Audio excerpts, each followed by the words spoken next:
Okay, so day 3 of my planned 20-day water fast. Well, the details, my pH was still the same as yesterday morning, 5.75, still on the acidic side.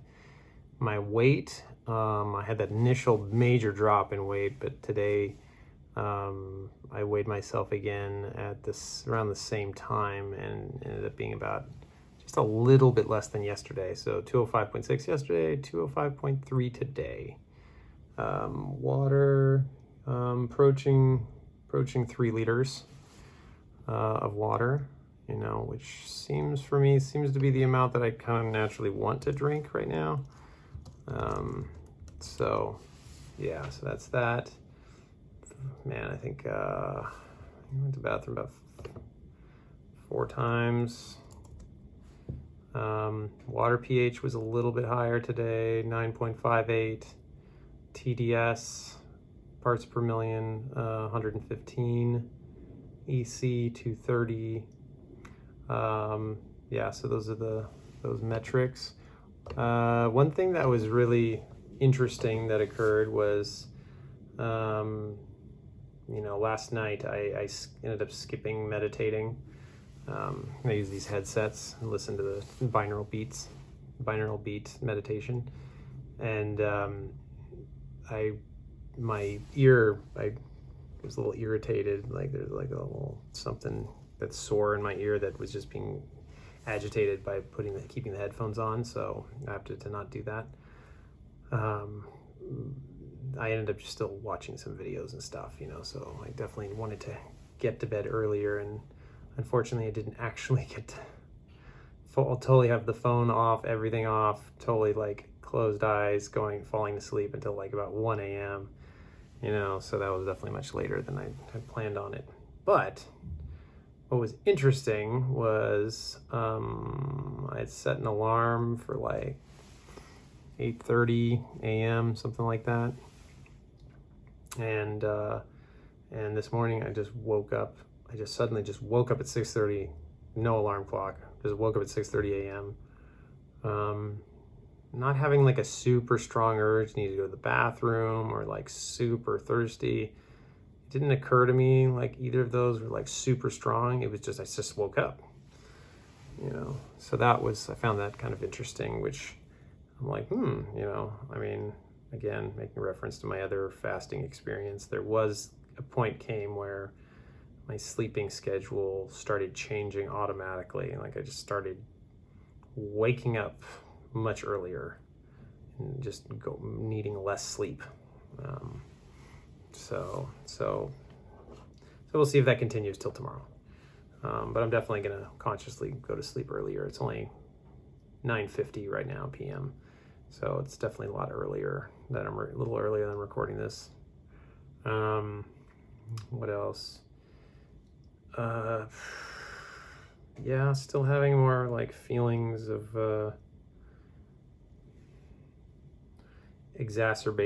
like periodic moments of exacerbation. Especially if I'm like walking up and down the stairs, because I live in a 2-story apartment, and the bedroom's upstairs. So, a couple of times I go up and down the stairs. Oh, I forgot something in my room, coming back down. Doing that a couple of times in a row, then I'm like, whoa, I'm feeling like this exacerbated feeling, like my body's like, whoa, what are you doing? Like, slow down.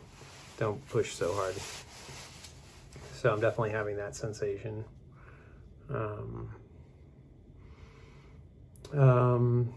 Definitely feeling a little leaner today,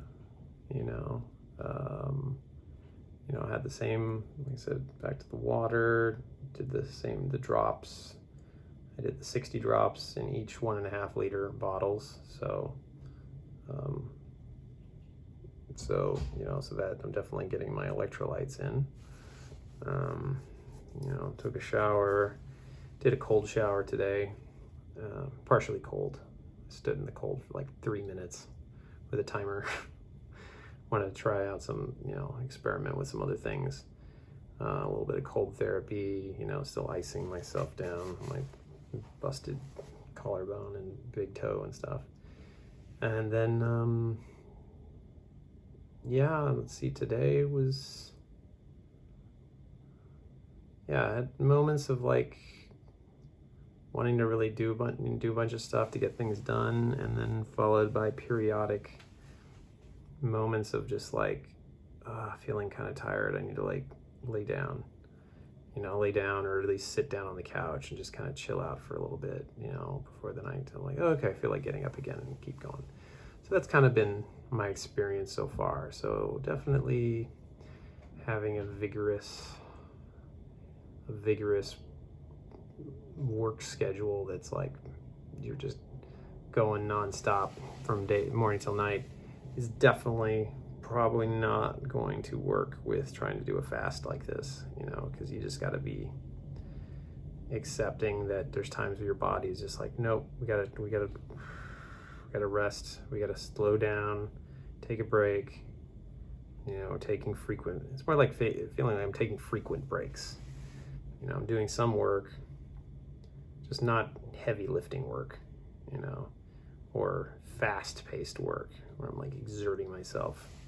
Those are the times that I could feel like if I try to push it a little bit more, I'm definitely gonna be like overwhelmed with this feeling of like, whoa, exhaustion, like suddenly overcome with this low-level exhaustion feeling sensation in my body. Like all my muscles are just like resisting wanting to move quickly. So that's familiar from the last time I did a fast. So that feels like in check. What else? So far my mind feels similar. Definitely a few times I feel a little lightheaded. Like I get a little bit of a phase of a little lightheadedness here and there, but not major, just very minor waves. What else? Yeah, definitely the buzziness is still present. Getting a little bit more buzziness like in my fingers. There's definitely some more activity feeling like in my fingertips going on. Breathing feels slightly different. It doesn't feel restricted, but I don't know, it feels like it's easier to do lower belly breathing than upper chest breathing, which is kind of interesting. It's usually it's the reverse. A lot of times it's easier to do like higher chest breathing and then a little harder to do lower belly breathing.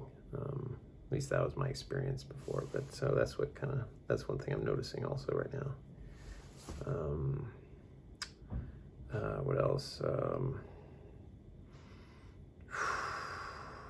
Yeah, just doing a lot of deep breathing, spending some more time just doing deep breathing. I want to do start looking up the Wim Hof breathing method, which then of course I was also I'm like, okay, maybe it'd be good to spend a little time exposing myself to a little more cold too. So that's I think a combination of those two things, that do some regular showers that I stay in the cold for, in this case today, stayed in the cold shower for like 3 minutes. So probably could have gone longer, but I was like, yeah, that's a good enough amount to start with. I can always expand from there. And then just practice doing the deep breathing exercises, apparently that helps also to help alkalize the body. As of today though, my alkaline level is still fairly low, it's still on the acidic side, 5.75 according to the urine test. So that has not been increasing yet, but I think from what I've experienced before and what I've read, it's like those first few days, the system is going through a lot of changes, and there could be even a boost in waste products and all kinds of things, and it could last for the whole first week or two. We're gonna have higher than normal acidic levels because there's so much stuff being released. So that that could be the case. But definitely I think having the pH, 9.5 pH water should hopefully be combating that or kind of tempering it that a little bit. But I think the breathing, I'm going to see how much the breathing is going to start nudging that pH closer to a more neutral level, the 7 range. The high, at least the 7 range. 7 and above is definitely optimal. So, but not too high, of course. It's blood needs to be 7.25, has to always be. If it's outside that range, then then your whole system stops working, right? If your blood doesn't maintain that 7.25 ever so slightly alkaline level, so it'll sacrifice other parts of your body, allow other parts of your body to become more acidic if it means it can maintain the 7.25 balance of your blood. That was another thing I had learned about. But yeah, so today, I think it's good, pretty good. How I'm feeling, definitely had a couple more hunger pains, kind of flat little flashes, relatively short-lived ones. So it's actually, it hasn't been as bad as I was preparing myself to expect that it could be, So my hunger, my desire to eat food has definitely been not too bad, but it's like an ever so present, low level present sense of like, I could eat, I could, you could break this fast at any time, so they're still there, but I'm just being vigilant with myself. I'm like, nope, I'm on this fast. It's benefit, I think it's one thing, you gotta like keep the benefit, keep that benefit in the forefront of your mind of like, I'm doing this because this, and if I don't do it now, when will I do it? If I can't do it now, then I probably never will do it. If you're always waiting till later usually means never. So I'm just like, nope, just stick it out. Man, I already got through day 3, so it's like day 3 is pretty much over. Tomorrow will be day 4. So hopefully that, I think 4 or 5 by day 5 is usually when you're kind of home free. The feelings of desire for food typically disappears for the most part by day 4 or 5. So I'm hoping that tomorrow I'm pretty much going to be free of desire to eat food. And I'm going to attempt to do some work tomorrow, like partial work, having a friend to assist me with finishing a job tomorrow. So I'm not sure how the hell that is going to turn out. So, anyways, so it's about time for me to do my meditation track now. And so that's the latest. On to day 4. All right, bye.